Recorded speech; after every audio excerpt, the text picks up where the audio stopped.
What's going on, everybody? Welcome back to another episode of the Sling'n Proffet podcast. That's right, I am your host, the Sling, joined by my co-host, as always, the Prophet. Prophet, welcome back to another fun-filled week of football and sports and talking. I'll tell you what, man, you got some traction last week with some of those topics you were talking about. I posted them to our social medias, and you were taking some grenades on social media. I guess you there were some unhappy people with what you said about the Olympics and all. But did you get a chance to look at any of that? I think I sent some over to you. But I was taking heat for my comments. Yeah, What? I mean, some people wanted males in female sport. I guess I don't know. Like that not everybody was too happy about it, but. That's crazy. I was unaware of that, but hey. Yeah, and then hey, listen, I was catching grenades with my my JJ McCarthy statement saying how I didn't think he was worthy of a top 10 pick, and man, I was catching a lot of heat for that. It seemed like all the Viking fans came out of the woodwork and were sending me his stats. I don't know. I never knew that they kept stats during the training camp, but apparently they do, because some people sent them to me. And I don't know if this was a satire or what, but I saw something along that line the other day with the Eagles, and it said Jalen Hurts has completed 158 straight passes in training camp. It's a record or something like that. And I don't know if it was a joke or if it was serious, but it was posted by a couple different outlets, and I'm knowing Philadelphia media market, it's probably pretty serious. But apparently everybody takes training camp pretty serious, man. And I don't know. I was catching heat for my McCarthy statements. What's up, Larry? What's up, Mrs. Prophet? Thanks for checking in as always. We got a great show for you tonight. We're going to try and build off of last week. We're in our 9 o'clock. We're in our 9 o'clock time slot.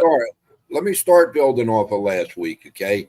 Okay. In reference to the Olympics and the McCarthy thing, all I can say is stupid is knowing the truth, seeing the truth, and then still believing the lies. It's like, come on, people. I mean, we're not trying to be righteous here. Yeah, I mean, listen, I was always told by a good football coach that I had growing up, believe nothing of what you see or believe nothing of what you hear and only half of what you see. So I guess the same could apply to that. But hey, we got a loaded show tonight. We're in our 9 o'clock time slot, which will be for next week as well. We're going to come live on Thursday night at 9 o'clock. And then breaking announcement here. We will be back on Wednesday, August 21st in a new time slot. All right. We listen to you. We understand that some of our brethren come from the West Coast here. So we're trying our best to accommodate. We're going to push it back by a half hour. All right. Our new time is going to be live Wednesday nights at 8 o'clock. All right. So we're going to go 8 o'clock Eastern, 6 o'clock Central, 5 o'clock Western or West Coast, whatever the hell they call it. But yeah, that's what we're trying to do. We'll make it a little bit later for you guys to tune in. It seems like we get a little bit of a better crowd later at night. But hey, we got Johnny H checking in. Thanks for joining us for 2 weeks in a row, Johnny H. Yeah, I can't. I'm technically I can't do this stuff. I'm trying to pull it up. Well, because you got to be close. Listen, if you saw my setup compared to your setup, you're about 10 feet away from your computer screen, where I'm about a foot away from my screen. So I can see all the comments. I look better from a distance. Right. Yeah, me too. I'll handle the comments, Prophet. You handle the content. How's that sound? There you go. Well, we got a lot going on this week. Before we dive into it, we're going to break down the AFC South tonight, which is a fun division to break down. But before we dive into it, as always, Prophet, tell me about your week. Anything exciting going on in the world of Tennessee or what? Well, just a little excitement today, man. I had a little run-in with the law, unfortunately. It was actually, a misunderstanding. But, yeah, I went to the bank this morning, and this little old lady, she asked me if I could help her check her balance. So I gave her a little shove, and she fell over. And I said, It's not good. So she called the cops on me, and they, had somehow, I guess, they cameras in the bank. They followed me home. I don't know, but yeah.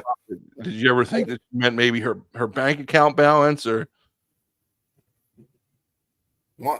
Hey, you know what? We were at the bank. Yeah. Now that you say that, wow. Yeah, Yeah, maybe that's I a wasn't thinking. different kind of balance there. I Yeah, wasn't thinking.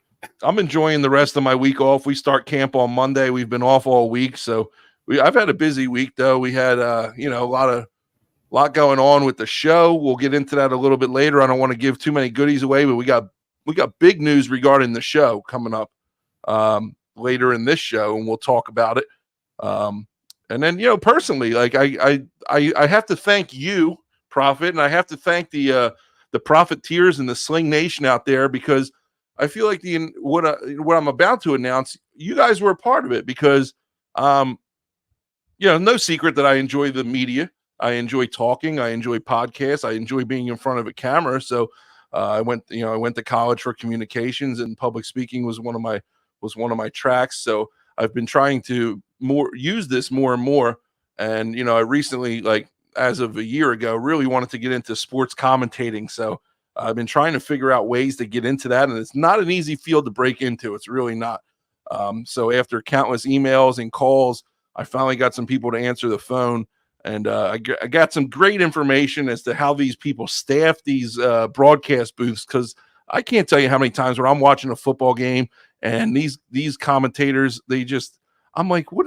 I don't know if they're watching the same game as me or what. I'm sure it's a lot tougher, in person than it is watching it on the TV. So, and I got to watch what I say, because it's going to be me here in a few short months. But I put a reel together, put some clips together of the podcast, and sent them out, basically as a feeler, like, hey, this is how I sound. This is my timing, blah, blah, blah. Here's my background with football, and I'd really love to be a part of your commentary team. So after doing that, I wound up getting 3 offers from different colleges in the Northeast, and I wound up accepting a job with Division II Shippensburg University, which is a pretty well-known university, pretty well-known football program, and arguably the best Division II conference with the PSAC in the country. So I'm excited to say that starting this fall, I'll be color commentator for the Shippensburg University home football games. So that'll be a fun new experience for me to drive out there. Yeah, thank you. Appreciate that. And thank you to everybody out here who listens and who tunes in and interacts with us, and is, really, like I said, I used reels from this show. So the interactions that I had with this show kind of helped me land this job. And, I'm excited to see where it takes me. We got 5 home games. So it's 5 Saturdays for the fall. Luckily with my own football team that I coach, we play Thursday and Friday nights. There's no scheduling conflicts. So I'll be able to, handle these duties as needed. So I'm excited about that. So I'll be in the broadcast booth, color commentary for Shippensburg University this fall. Make sure you guys tune into those games when they're live. Appreciate it, John. John says that's awesome. Congratulations. So yeah, like I said, a lot of stuff going on. A lot of stuff going on with the show. A lot of stuff going on personal life too. So I'm glad if I was a part of any of it, that I could have been a part of helping you out there. And I guess I should thank you also, because I didn't know it, but you sending that film out, Shippensburg reached out to me today, and I'm the new analyst for the games.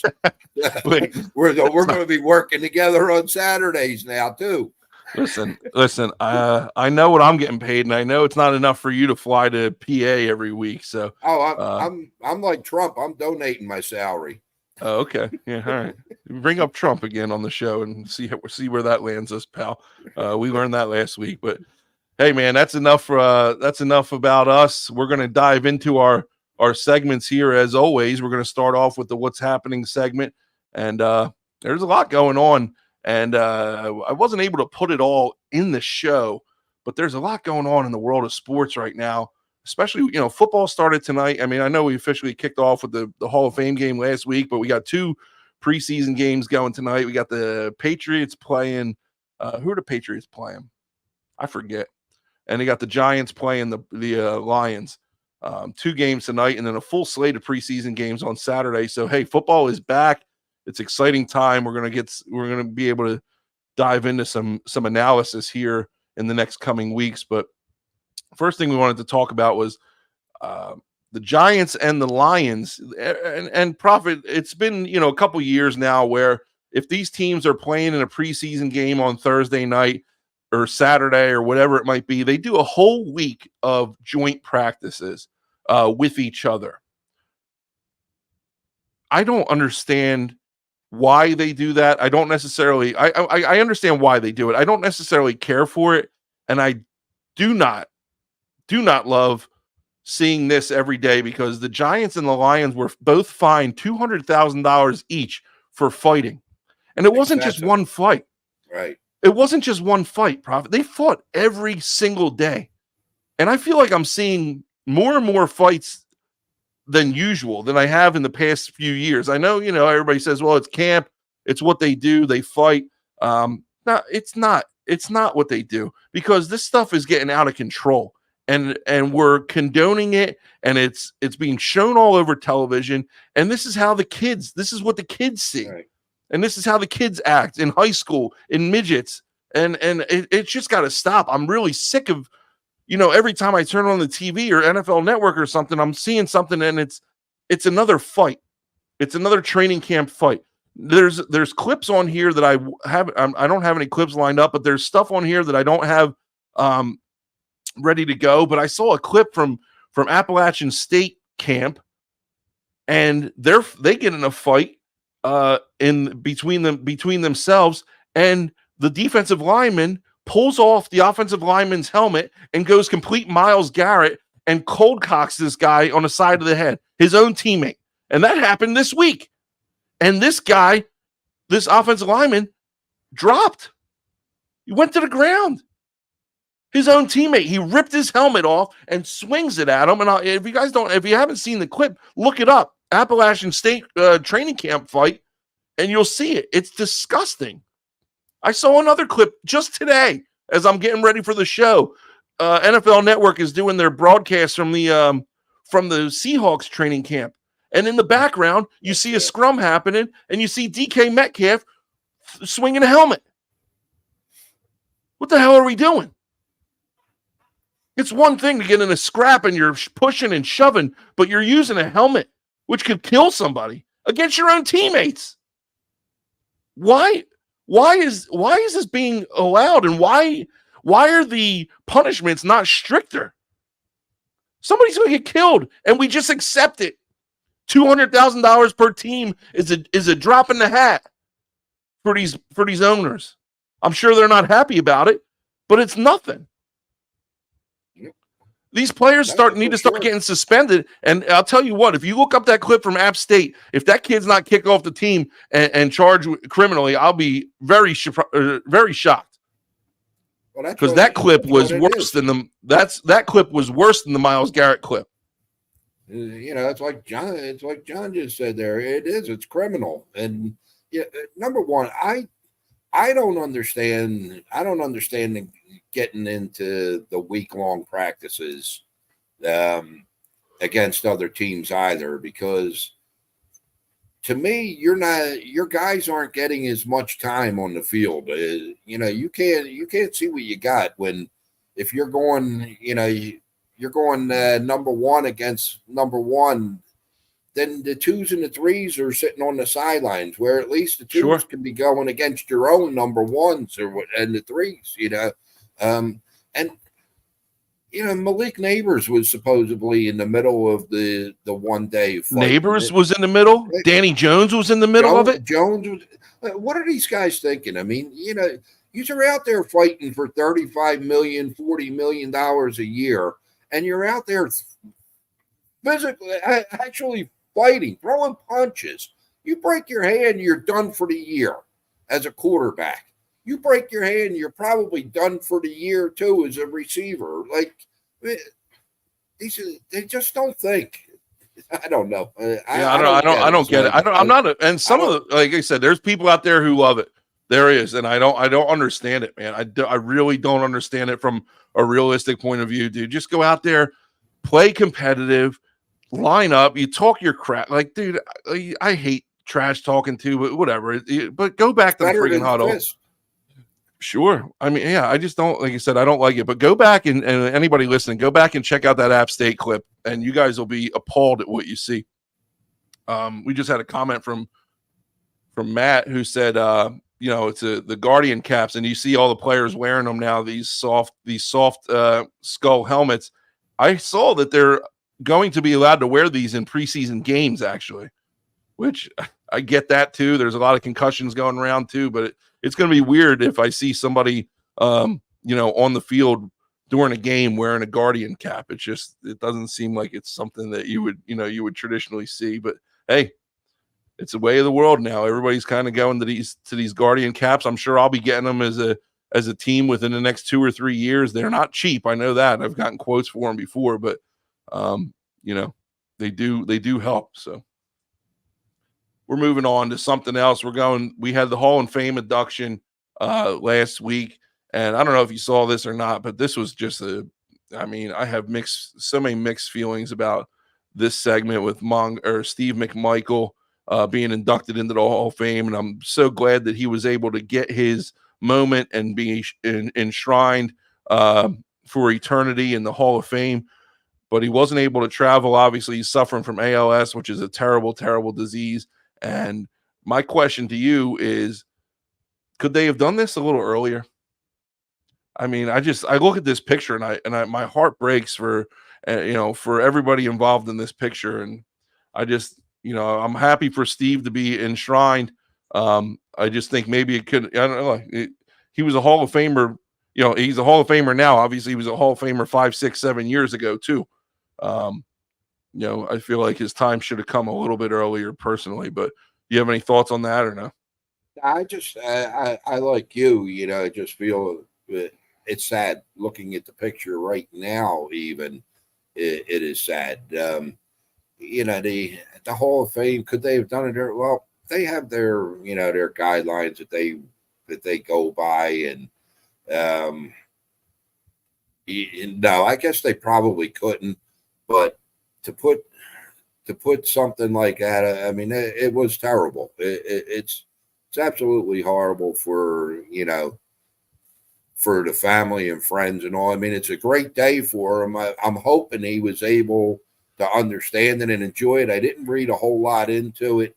I'm a big Steve McMichael's fan. I mean, not only was he a beast on the football field, but he was actually better on the football field than he was in the wrestling ring. But I thought he did, a good job after he left football and, got involved in wrestling. Him and his first wife. I mean, he was a part of that wanted 46 defense, man. And like I said, I'm happy for him to finally get in and to have his legacy be enshrined forever. It was just tough to watch. It was really, It was hard to watch because, like you said, was he able to comprehend what's going on? And hopefully he was. And obviously our prayers are with him. And again, for the Bears fans, I think this was probably, in their opinion, long overdue.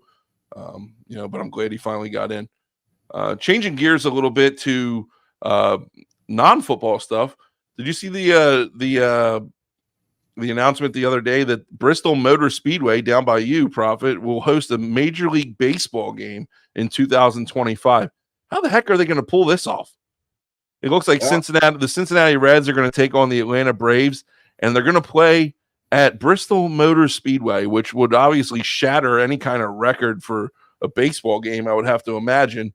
But I just don't know the logistics of it, of how they're going to put a baseball field in the infield of a racetrack there. That area is huge. I mean, they've got the room to do it for sure. It's going to cost a whole lot of money for sure. I'm actually surprised that I saw that it's on August the 2nd, I believe the game is next year. I'm surprised that they didn't do like a weekend series there, just to just to help make up some of the Well, it's costs. interesting that you say that because, the next slide here, I do have, Bristol has hosted other events. They've hosted back in Football and 2016. all. Back in 2016, they hosted University of Tennessee versus Virginia Tech, and that was a pretty amazing sight to see. But just like you said, maybe do a series out of it. Well, they didn't do a series out of this football, but they did do the Tennessee game 1 week, and then the next week they had an FCS game. I think like Eastern Tennessee played somebody. Western Carolina. I yeah, think, so they did have 2 games there to try and help recoup that cost. I'm sure that was a very well attended FCS game as well too. So it's just kind of cool to see how they can set up that infield for other sports. But I can't imagine there's going to be many great seats when you're watching that baseball game next year from the infield, and you're in the you're in the far corner grandstand somewhere trying to watch a baseball game. So, but I could see home plate right here in front of me, down like past the end zone here, I would think, Yeah, but do you see, when you're sitting in the seat right here, do you see the fastball coming in? Well, and then, that's a whole nother story. So, but like you said, it's interesting. I'm going to look into getting tickets for it. Yeah, it doesn't happen often, So sure. See, it's only about an hour and a half away from my home too. So I think it's a little further than that because every time I see that damn Bristol sign, I'm thinking that I'm close to you guys, and it takes me another 2 hours to get there. So, but it's not that bad. Yeah. We're moving on to. Did you see the story come out about Jim Harbaugh receiving the sanctions from college football? Talk about a guy who knew when it was time to get out, right?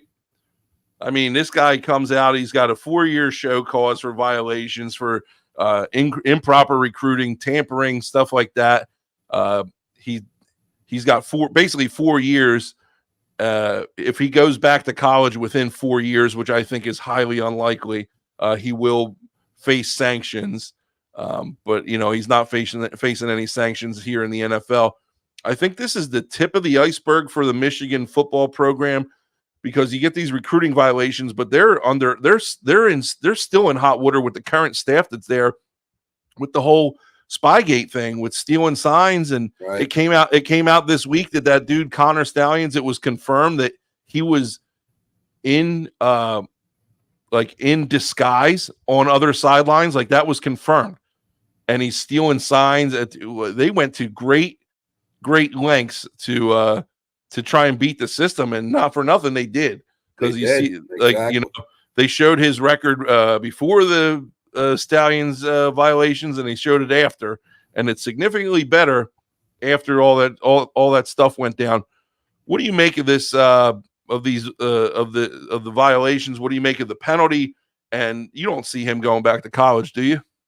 Well, I think you hit the nail on the head, Sling, with saying he knew when to get out. I mean, he knew this was coming. I don't like Jim Harbaugh, not one little bit. I never did. I know. I don't even think I liked him when he was a quarterback for the Bears. But he's going to be in the NFL. Obviously, for at least 5 years. Doesn't he have a year plus 4? I think so. I think he's suspended this year. But it's like, what is college football doing? Why not make the suspension suspended until he comes back, if he does come back, and then hit him with it? Because if he coaches in the NFL for 5 years and then decides that, this ain't for me, like he did a couple of years back, and goes back to college, now he's scot-free. Right.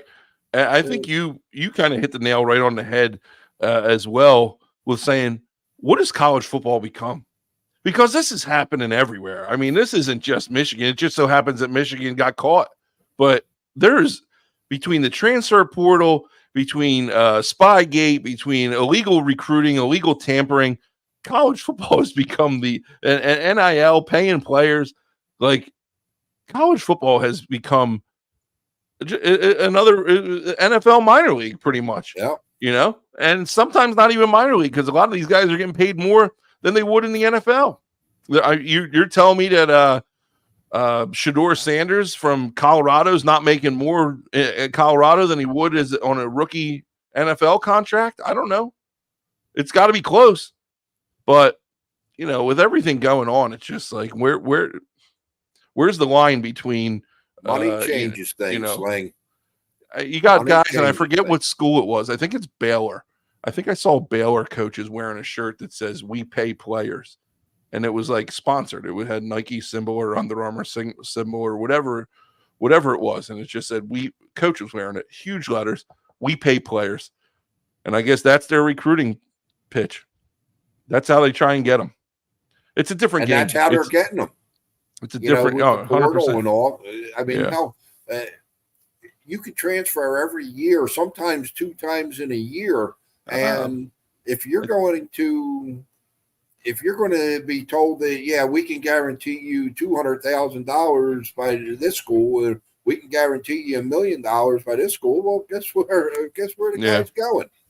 And it's just like I said, it's become the Wild West. It's tough. Tell you what, it makes it hard to bet. That's for sure. I mean, you don't know who's playing for what team. Kids, I can't imagine there's many guys on the on rosters that are on the same roster that they started with freshman year. I would like to see that stat. Maybe in your lower level, your group of 5 schools, you're the MAC schools and stuff like that. It's probably a little bit higher, but even there. Years ago, we used to say we enjoyed college more than the pros because the college kids were playing for that contract. They were playing for the ability to make the money, where the pros were already there. And lots of times you got a much better game, from the college. But I said that all the time. I said you watch college for the love of the game. You watch if you want to watch the game played right, you watch college football. It's not that way anymore, though. No. It's still entertaining. I still do enjoy the pageantry of college football and the bands and the rivalries and stuff like that. I still think that college football is a more enjoyable game to watch overall. Personally, I know I'm in the minority there, and I have been my entire life. But I'll take a Saturday over a Sunday any day of the week, pretty much. I think I just don't get many Saturdays anymore. That's also Sundays become my day. But Larry says the portal shouldn't be available until you completed the season with that team, and then you move on. So I mean, you're not wrong there, Larry. But like I said, there's so many moving parts when it comes to that stuff. Anyway, we're moving on. Injury news in the NFL: Rondale Moore carted off in an air cast. I didn't know his prognosis, but you told me right before we came on that he has been deemed out for the season. Correct? Yeah, he's put on IR. So this, IR doesn't always mean out. For the season, he's out for the season. They put him on IR. I still haven't seen what actually happened. It was a right leg injury. Yeah, I haven't seen. I just know that he left in an air cast, and they took him off the field. And obviously now you're saying he's out for the year. He was probably going to be the number 3 receiver for the Falcons, correct? Yeah. Well, I mean. And right now he was listed as the 4, but I don't know. That if Ray McLeod was doing well, he would have been 4. But I can't see Rondale Moore being behind Ray McLeod. This is a big hit for them. It's a big hit for them. Yeah, I mean, you're taking a weapon away from Cousins, or who knows? Maybe Penix if Cousins starts to falter a little bit. Ain't happening. You don't think Cousins is going to falter, or you don't think we're going to see Penix this year? Yeah, well, you'll see Penix probably in mop up when Cousins got 40-point leads on it in his games. But yeah, but remember I picked Atlanta, to win that division. Remember? Yeah, I remember. Yeah, and you might have been hitting that Willie a little early, but that's just my opinion. But speaking of receivers, I put a poll out on our Facebook page yesterday. I put a poll out, and it got a lot of traction. I think over 150 people either liked it or commented on it. It says you can only draft 1 receiver. Who are you taking? And I never specified whether I meant NFL draft as a GM or fantasy football draft. And I posted this from a fantasy football perspective. And I don't know if everybody took it that way, but it was interesting to kind of see the comments. We got about 25 comments on it, and they were split pretty much right down the middle between Justin Jefferson and Amon-Ra St. Brown. So the 5 receivers I'm showing here for those that are listening and not watching, Tyreek Hill, Jamar Chase, St. Brown, CeeDee Lamb, and Justin Jefferson. It says you can only draft one. Who are you taking?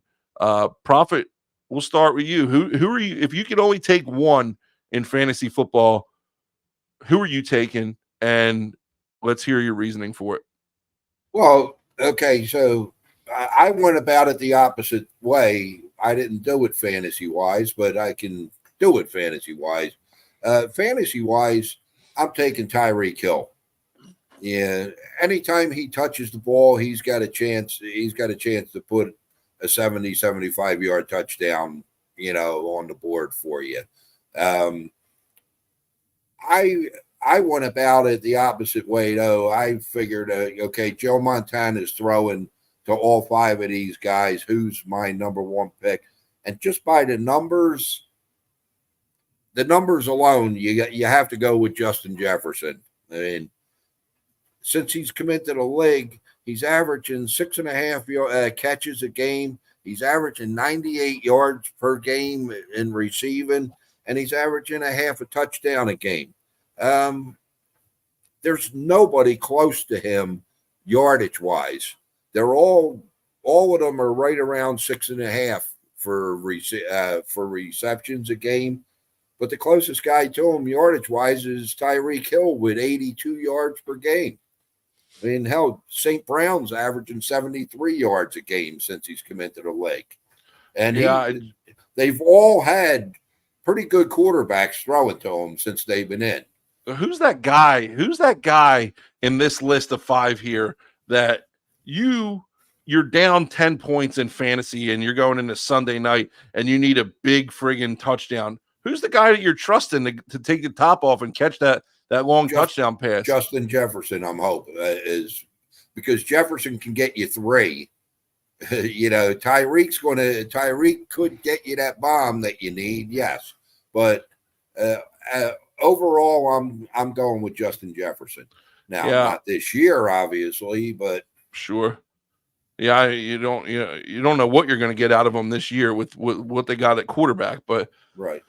I don't know, man. I think I'm leaning towards Tyreek on this. I'm a big Jamar Chase fan, but he hasn't got much love in this conversation. But I guess he had that one really, really great year, and then kind of fell by the wayside. But then Burrow was hurt for the most of it. So I would probably go Hill if I'm going fantasy this year. Hill, Jefferson, and then St. Brown, I would have to say. I just don't know. CeeDee's not even in. Well, yeah, he is. Never mind.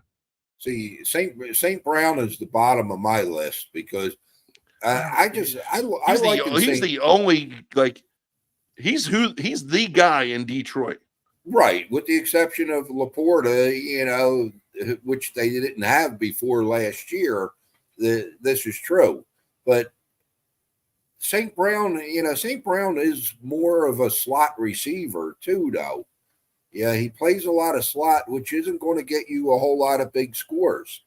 And again, he's averaging 73 yards a game, man. That's just not putting up big numbers for me to say he's the best in the league, or he's the guy that I'm taking, with the number 1 pick.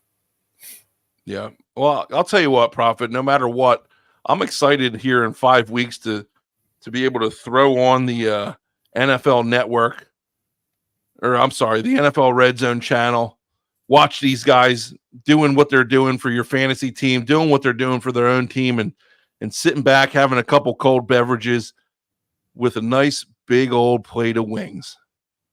I love wings during football season, Prophet. You're not a big wing guy, are you?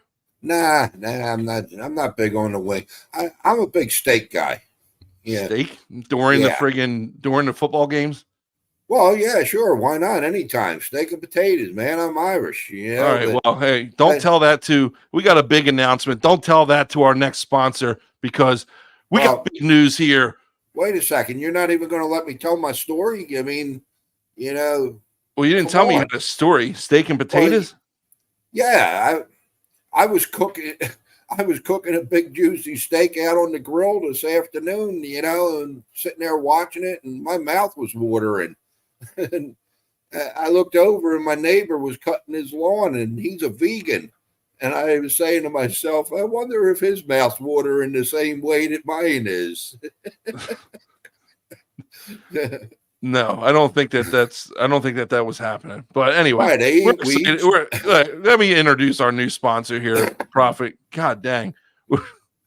We're excited to announce that the Jug Handle Inn. I know, we got a lot of South Jersey following. So if you're from South Jersey, you obviously know the Jug Handle Inn. If you're not from South Jersey and you ever come out and visit, make sure that you visit the Jug Handle Inn. They are, in my opinion, the best wings in South Jersey. You can just see the pictures right there. They're so delicious, crispy, and juicy. Jug Handle Inn is going to be sponsoring our Game of the Week segment. Okay, so during the regular season, we're going to do our Game of the Week, and if you correctly guess the right score of the Game of the Week, Jug Handle Inn is going to send you a gift certificate to go dine at their location. Again, it kind of, this is for our friends from the Jersey area. Larry, I'm sorry, but yeah, I mean, maybe we can send them to you if you win one week. But we're excited to have the Jug on board, one of the most well-known establishments here in South Jersey, and some of the most delicious wings that I've ever had. So I'm looking forward to that on Sundays, coming soon, about 5 weeks. So. Well, let's clarify that now too. Okay, you have to get the score and the winning team correct. Is that Correct? not Score and the right? winning team, and Okay. you have to comment on our Facebook page or our Twitter page, and then we will, if there's a winner, we'll send you a gift card to the Jug Handle Inn. We appreciate the partnership, and we're really looking forward to big things with them. And I got to get over there soon because just looking at those wings, man, that's making my mouth water. I don't know what you're talking about, grass and stuff Guess like what? that, but If you're out of state and you win, we'll come up with something. We'll figure something out. Whatever the gift certificate is, we'll cover it, and then the Sling can go and eat on the Jug. yeah, I'll go and eat on the We'll, Jug. And we'll listen, get you taken care of somehow, some way. Jug Handle Inn got wings. They are good though. They are delicious. And I'm not a big whole wing guy, too. but They're not just the flat or the drum. They're the whole wing. So you get both with each wing. So they're nice and juicy. Man, I got it. Man. Matter of fact, hungry? I think I'm going to cut this show early. They're still open until about 1, so I'm going to head over there. We're moving on. We got the AFC South tonight. This was a fun division to break down. It should be a competitive division. In my opinion, not so competitive, but we'll talk about that moving forward. John chiming in with the Jug is a beautiful spot. John knows about the wings. John knows about the wings there, and I'm sure he'll be partaking in our Game of the Week segment. But we're moving on here. We're talking about, we got the Jaguars, we got the Colts, we got the Tennessee Titans, and the Houston Texans. So we're going to start off, as always, with the lowest team in the division from the previous year, and that'll bring us to the Tennessee Titans. They finished 2023 with a 6-11 record. Definitely underperformed there for a team that probably had pretty high expectations. They finished 1-5 in the division. New head coach Brian Callahan comes over from the Cincinnati Bengals as their offensive coordinator. Key additions, coupled J.C. Latham is a rookie offensive lineman. They got him through the draft. Prophet's boy Mason Rudolph coming into. I haven't been reading much on coming out of Tennessee Titans camp, but I'm pretty sure it's Levis's job to lose, is it not? Yeah. Well, we'll talk about the Tony Pollard, which we talked about a couple months ago, that I thought was a pretty decent pickup, and you disagreed. Calvin Ridley at receiver, L'Jarius Sneed, which is a great pickup at defensive back, and Chidobe Awuzie, another pickup at defensive back. Some key departures. They lost Ryan Tannehill, which Are you really losing? Are you really losing a whole lot there? The big one, though, probably biggest departure of the offseason in the NFL was Derrick Henry. They lose Derrick Henry. A lot to talk about there because some people say that he's maybe maybe over the hill from a running back standpoint. Andre Dillard, big offensive lineman, Danico Autry, defensive lineman, Sean Murphy, Bunting, and Kayvon Wallace. Over under wins sets the Titans here at 6.5 wins. Prophet, we just touched on it. I think it's Will Levis's job to lose, if I'm not mistaken, correct? Yeah, it certainly is. And, I don't see him losing it in the preseason, but probably by But your boy, I'm going to say your boy, Mason Rudolph, that's your boy, man. You loved him with the Steelers last year, and you were upset when they got rid of him. So, man, who knows? Well, they're paying Levis a lot of money, so I imagine he's going to get the first nod. I'll tell you what, though, I always look at, I guess he's in a small sample size, but I always look at quarterbacks and I look at that touchdown to interception ratio, and when Levis has got an 8 touchdown to 4 interception ratio and less than 2,000 yards in 9 games, it's not really jumping off the screen at me. The addition of Tony Pollard with the subtraction of Derrick Henry does not equal out. Calvin Ridley is Calvin Ridley. He could be a good receiver. He could still be good. I don't think he's where he was 3 years ago. Personally speaking, but 3 years ago he was in the casinos. Well, is that 3 years ago already? Yeah. Anyway, I just don't see these guys making any noise this year. Vegas has got them at 6.5 wins. I'm going to go over here. I'm going to say they get 7, but they're not going to make any noise in this division. I think they're going to probably come in as the dwellers of this division again this year. What do you say on the Tennessee Titans, Prophet? Well, you touched on, Levi's, it's his job to lose. 8.4 touchdown interception ratio. And if I'm not mistaken, 3 of them touchdowns were in one game, the DeAndre Hopkins last year. So he really, and we talked about him last year too. He's not that good. and Tennessee has high hopes this year, bringing in certain players, a new coach and all. I think he's on a short leash. And I think that's why they brought Rudolph in. Tony Pollard as your running back, the guy finally got a chance to be a number 1 running back in Dallas with the best, probably one of the best offensive lines in the league. And now he's going to an offensive line that couldn't open up holes for anybody to run through. Man, I just don't see it there. Their big area, their key area is the wide receivers. You said they got Ridley. They still have DeAndre Hopkins. They brought in Tyler Boyd. They got some nice receivers there. They need somebody to throw the ball to them, and Levis isn't the answer. Mason Rudolph is going to be in there at some point this year. Levis is too busy eating mayonnaise. You see that? Yeah. And I heard he likes Dukes now that he's down in Tennessee too. So Dukes makes me sick to my stomach, dude. I bought it a couple times up here. We've made chicken salad with it. Terrible. Whole family got sick. Anyway. Well, anywho, they won, like you said, 6 games last year. And I was really hoping to be able to make a case for this team with them not necessarily being my home team. I mean, they're 4 hours away. But I honestly think this team's going to be lucky to win 5 games. I'm going under. Profit's going under 6.5. Fantasy implications on this team? Do you have any? Yeah, Levis, you want to stay away from completely. I got Pollard after the 10th round. I got Ridley as a top 18 receiver. Hopkins and Boyd both after 25 are going. And Okonkwo, a late tight end pick. Late round tight end pick. Well, there you have it. Sling'n Proffet both say stay away from those Titans this year. It's not their year. we're moving on here to the next team in the AFC South. Brings us to the Indianapolis Colts. Colts finished 2023 with a 9-8 record, 3-3 in a division. Head coach, second-year guy, Shane Steichen. I didn't see a whole lot of additions and subtractions here. I don't know if they didn't have any or if they just weren't listed, but obviously they drafted a couple guys, Latu, defensive end, Adonai Mitchell, wide receiver. They picked up Joe Flacco and Raquan Davis. Now, I don't know if they got any more additions to that, but my sources, the source that I use, those are the only ones they had.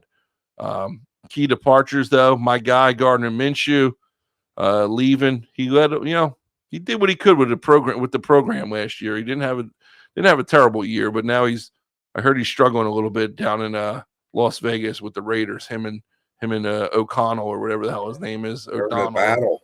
Yeah, they're in a battle, but it's a battle of the scrubs apparently, because neither one of them are doing well. But we're talking about the Colts right now. So they lose Zach Moss, Isaiah McKenzie, wide receiver, and Jake Martin. Vegas has got these guys at 8.5 over/under wins. I don't know. I guess with Richardson coming back and being healthy, they got high hopes. I just don't see him. I mean, he showed some glimpses last year before he got hurt. He's got a huge arm. He can run around and throw the ball. I mean, he's going to make plays with his legs too and extend plays, but I just don't know if they have enough in the tank offensively to keep up with some of these teams. And I got them under 8.5 wins. I don't have a good feeling with the Colts this year. And Shane Steichen, I'm not a fan of. So I don't know. Tell me if I'm wrong. No, I'm actually agreeing with you on this one. I mean, they were a 9-8 team last year with a second string quarterback. They get their starter back, but is it really an upgrade over Minshew? In my mind, he's not. We really didn't have a whole lot to see from him last year. He only played 4.5 games, 4.25. Yeah, not many. Yep. I mean, their offensive line gave up 41 sacks. They're a young group, and they gave up 41 sacks with a couple of fairly mobile quarterbacks. I mean, Richardson's very mobile, and Minshew can move around. You hope Flacco doesn't have to go in there this year because he'll get killed.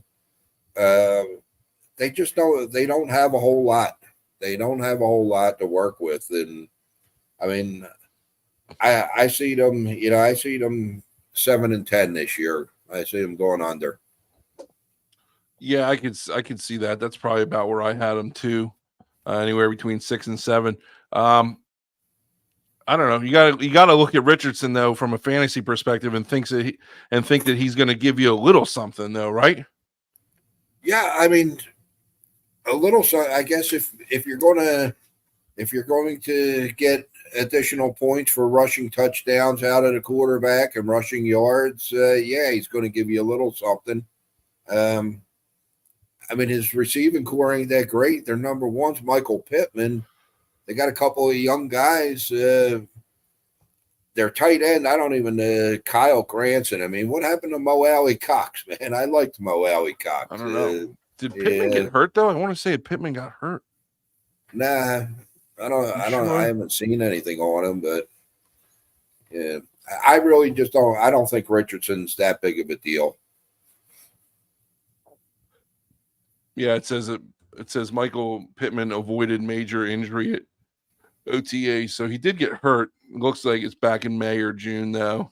He got injured, but I guess it wasn't serious. But I mean, do you have anything else for fantasy or no? Yeah, I got fantasy. I mean, I got Richardson as a top 18 quarterback, but I strongly suggest you don't take him as your number one guy. Jonathan Taylor, I got it as a top 8 running back. And, it's kind of funny to say this about Jonathan Taylor, but I think Jonathan Taylor could be a sleeper pick this year. And it is funny to say that. But I say that because, based on last year and all, he could get back to a year like he had, the start of his career, close to 2,000 yards, 20 touchdowns, and that then would make him a sleeper, and that's why I say that. Pittman, I got as a top 25 receiver. So, yeah, other than that, nothing. I kind of forgot about Jonathan Taylor. I guess because it was so quiet last year. So I don't know. We'll see what JT comes back. If it's the JT of 2 years ago, 3 years ago, then yeah. I mean, but I'll definitely be looking at him in the fantasy leagues. Thanks for the tip there, Proffet. So I forgot. Hey, that's why I'm here. We're going on to our next team. You either love them or you hate them, I guess. The Jacksonville Jaguars. I got a lot to say.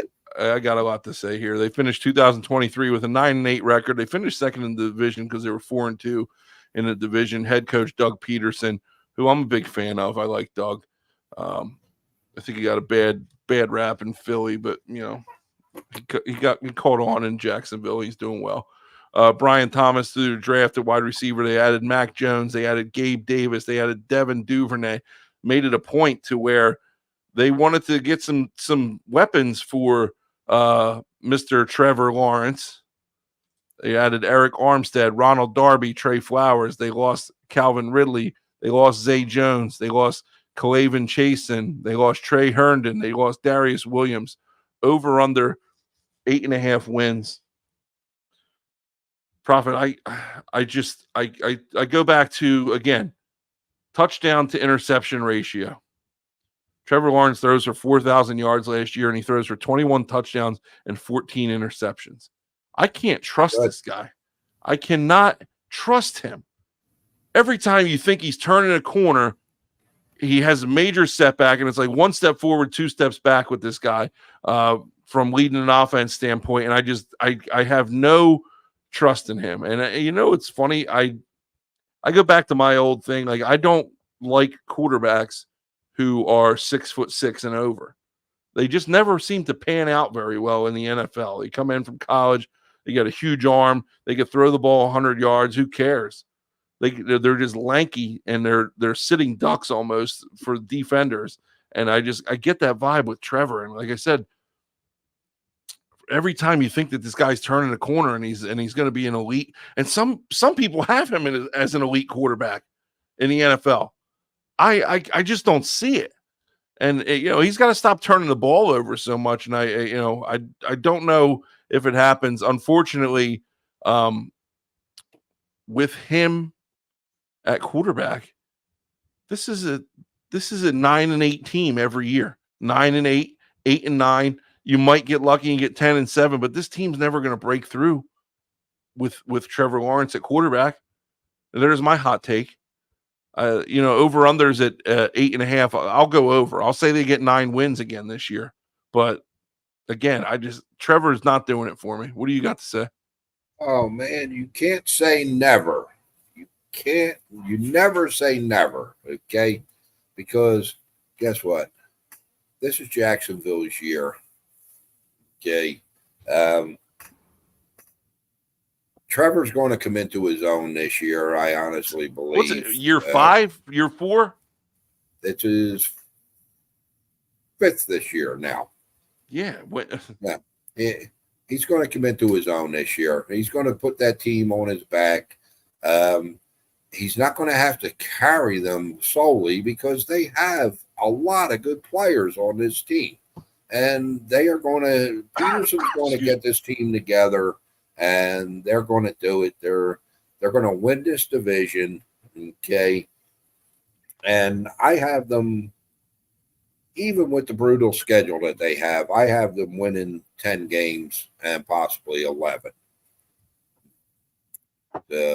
I'm going, and also right now, through 4 weeks that we've been doing this, I've got the over on Jacksonville, and this is my best bet to date for our Cubs. Yeah.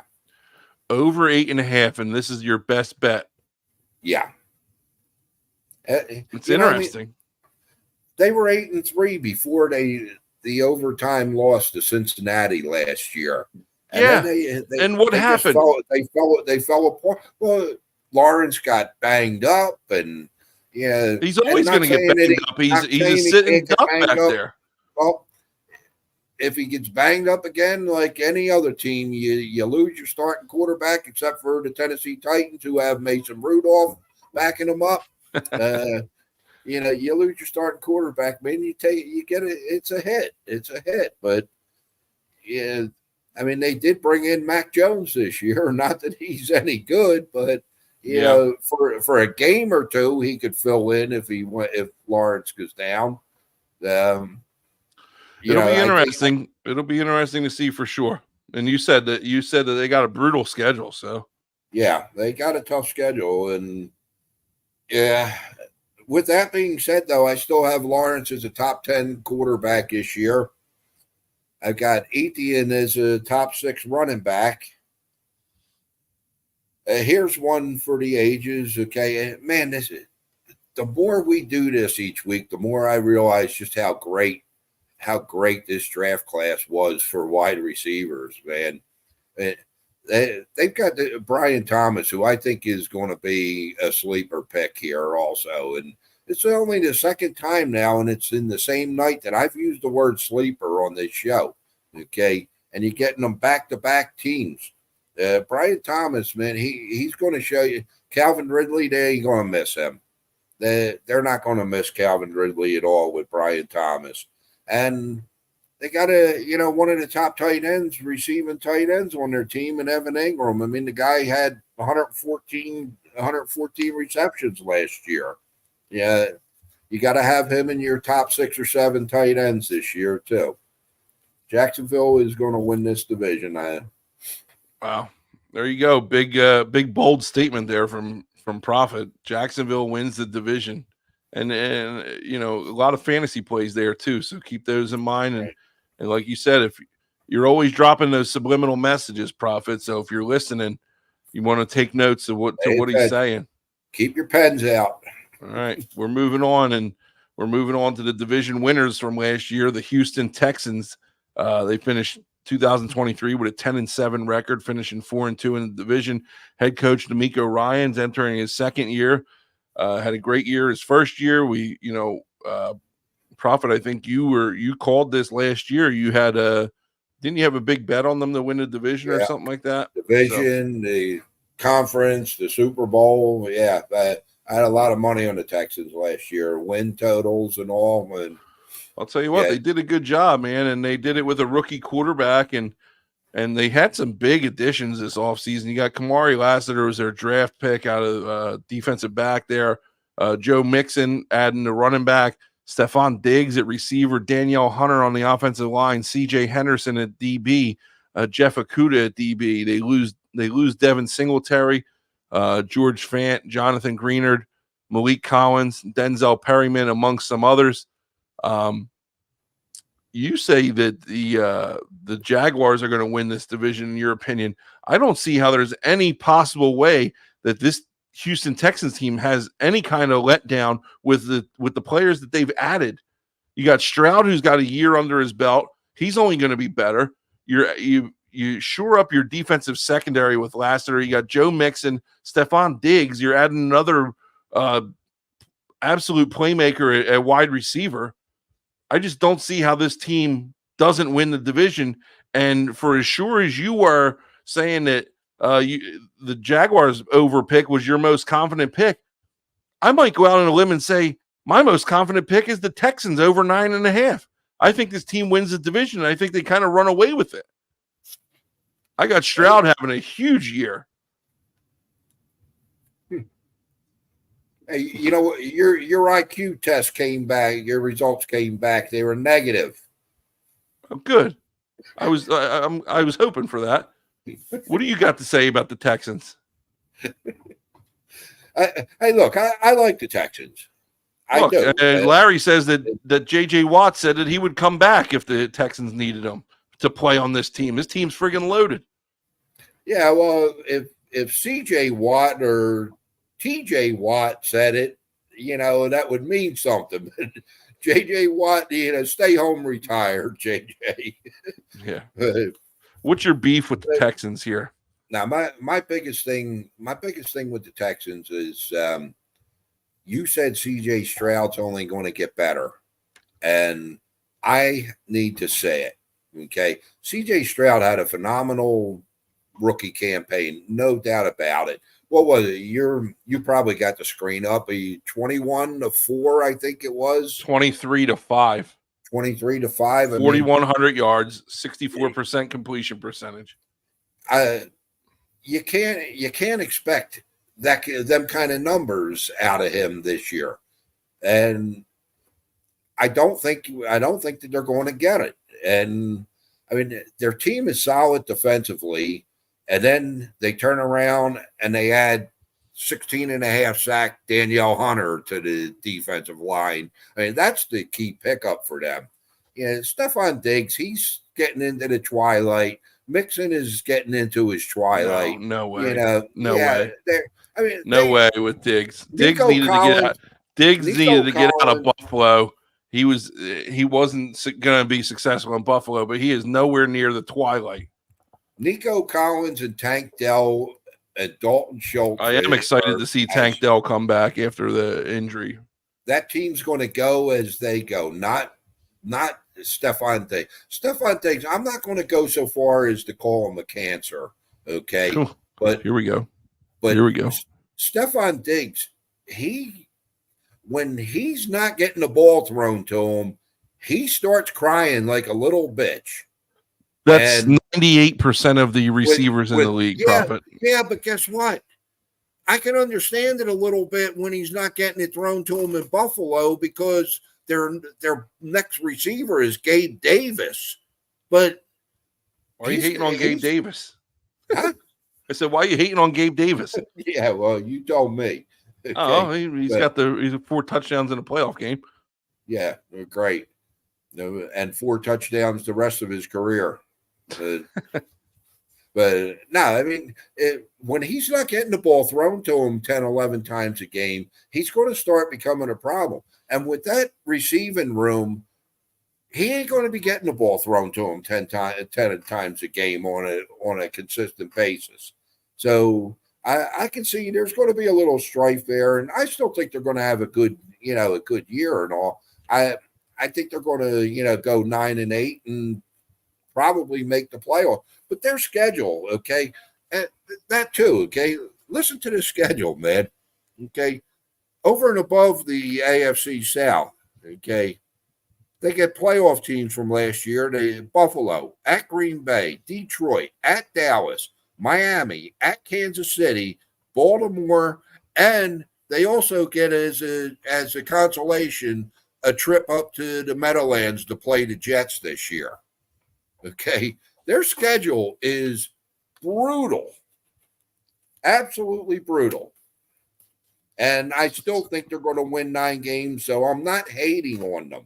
I like the Texans. I just don't think they're going to take the division. I don't think they're going to go over. That 9.5 is a big number for them.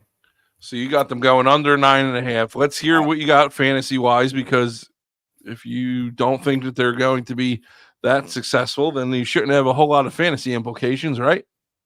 Did I say they're not going to be that successul? I said you just said they're going to go 9-8. 9-8. Okay, that doesn't mean they can't score points. Okay? 9-8 gets guys fired. I got Stroud as a top 8 quarterback. I got Mixon in the top 12 running back.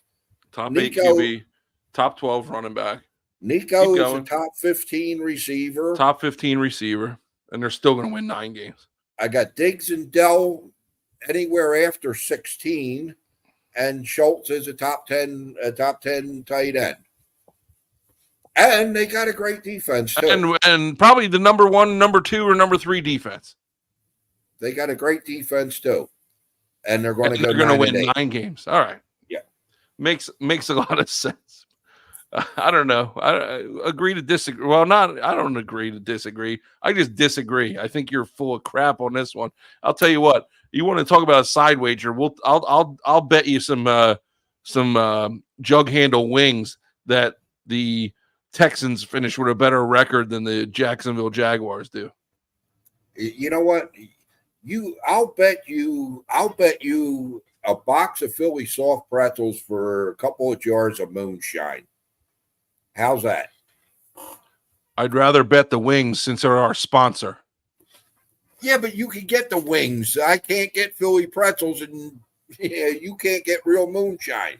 Make your own pretzels. We're moving on. We're moving on to the $200 challenge.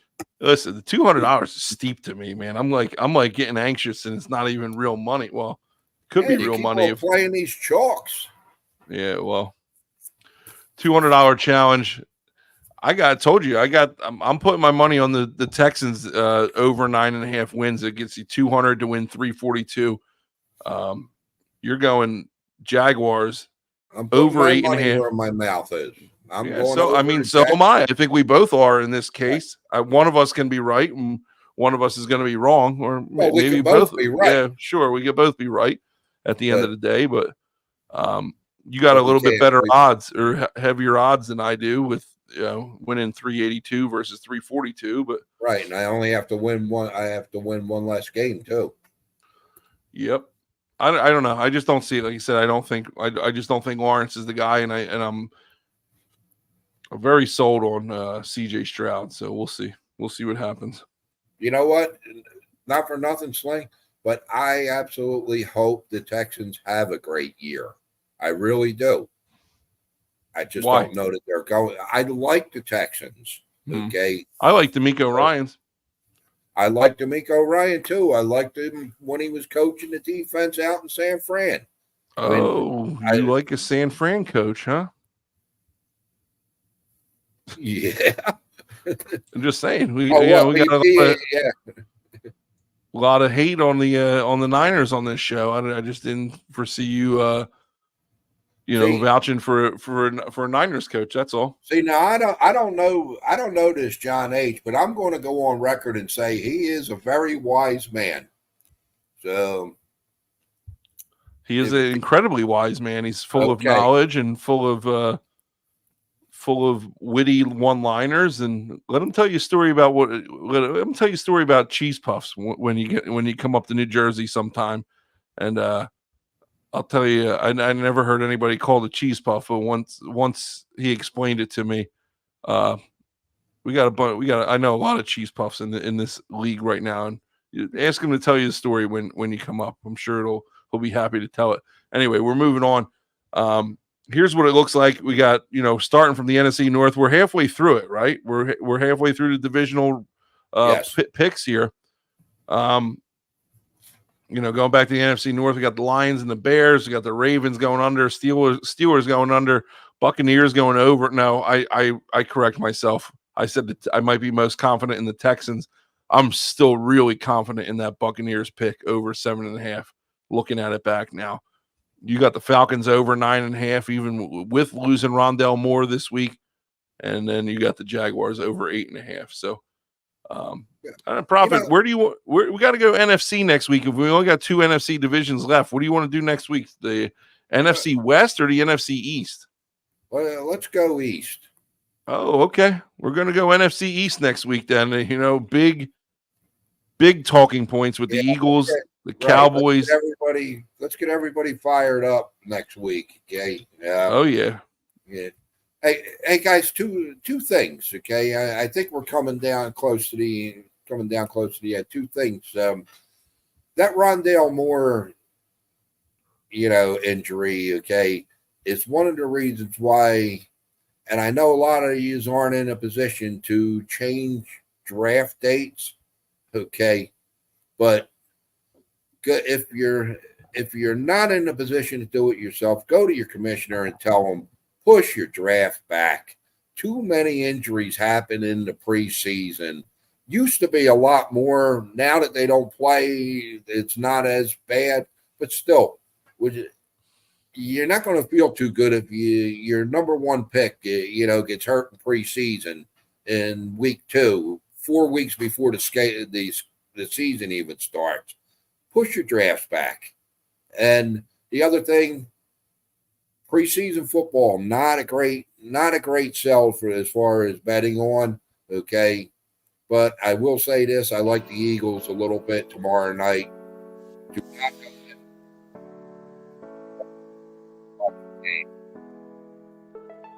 Eagles tomorrow night.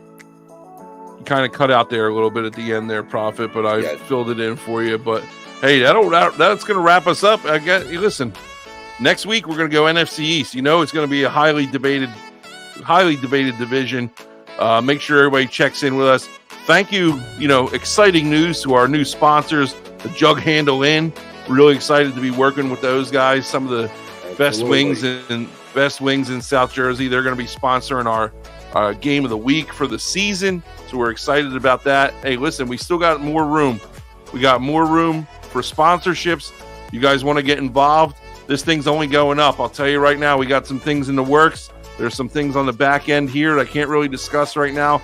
But this podcast, and you guys who have been with us forever, you know, Larry and some of you other ones, you guys might have gotten in on the ground floor of something great because we got some big things going on, and hopefully we'll be able to discuss it more at a future date. But hey, as always, we appreciate it. We appreciate you joining in. Join us next week again, Thursday, 9 p.m. before we move to our regular time for the season, Wednesdays at 8. As always, we appreciate you, and we'll catch you guys next week. Thank you all.